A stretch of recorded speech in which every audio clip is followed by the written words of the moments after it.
Alors maintenant, comment comptabiliser ou bien comment constater le montant de la provision? Donc on va tout simplement réitérer la même chose. Ce qui va changer, c'est le compte.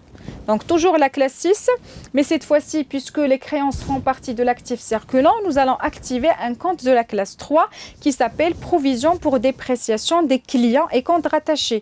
Donc la classe 6, il y a un compte qui s'appelle provision pour dépréciation de l'actif circulant et le P, c'est le montant de la provision.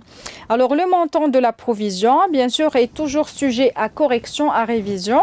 Donc soit il y aura une correction à la hausse, soit une correction à la baisse selon le même principe. Je fais la comparaison entre la nouvelle provision et l'ancienne provision. Quand je considère que la nouvelle provision est supérieure à l'ancienne provision, dans ce cas-là, il faut amener, d'accord, à la hausse le montant de la provision. Et quand je considère qu'il y a eu baisse ou carrément annulation, c'est plus justifié, dans ce cas-là, bien sûr, j'annule et sous forme de reprise.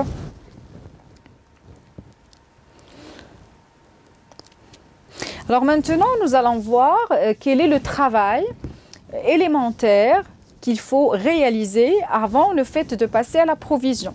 Donc c'est ce qu'on appelle la règle du classement. Donc après l'inventaire, estimation de la solvabilité des clients, l'entreprise reclasse ses créances en 3 catégories. À la fin de chaque exercice comptable, l'entreprise doit s'informer sur la solvabilité et la ponctualité, d'accord, de ses clients.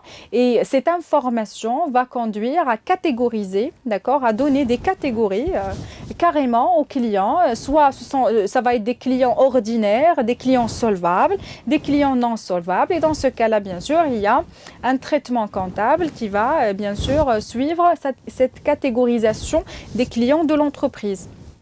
Donc, quand je considère que mon client est solvable, dans ce cas-là, il n'y a rien à faire, d'accord? Je le garde dans son compte initial, c'est-à-dire 34,21 et je ne passe pas de provision parce qu'on passe la provision quand il y a dépréciation.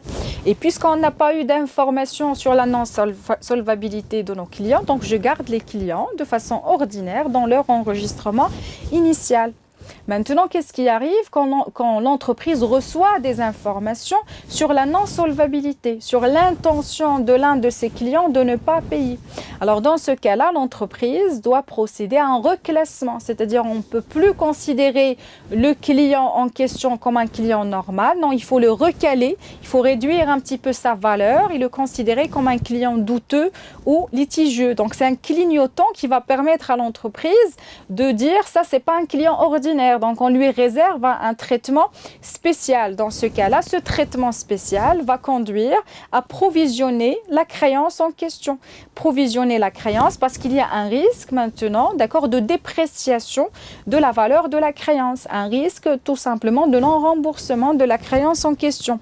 Donc, première chose à faire, c'est le reclassement et je passe d'un compte normal, client ordinaire, vers client douteux ou litigieux. Ça fait toujours partie de la classe 3, mais c'est bien sûr un autre compte, un autre intitulé, 34,24, client douteux ou litigieux, et de façon concomitante, synchronisée, je passe une provision. J'attire l'attention sur ce caractère non solvable, d'accord, de mon client et en même temps, je me protège par l'enregistrement d'une provision. Et dans ce cas-là, la provision aura le montant suivant. Je prends la créance TTC, je divise par 1,2 parce que le montant de la provision, c'est toujours hors taxe. Quand je divise par 1,2, c'est pour me débarrasser de la TVA, pour passer du TTC vers le hors taxe.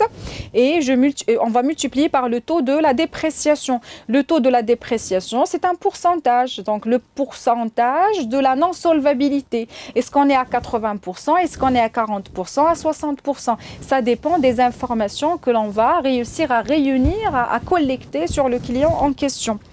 Et puis, parfois, l'entreprise peut faire face à l'insolvabilité déclarée et définitive, d'accord, de certains de ses clients.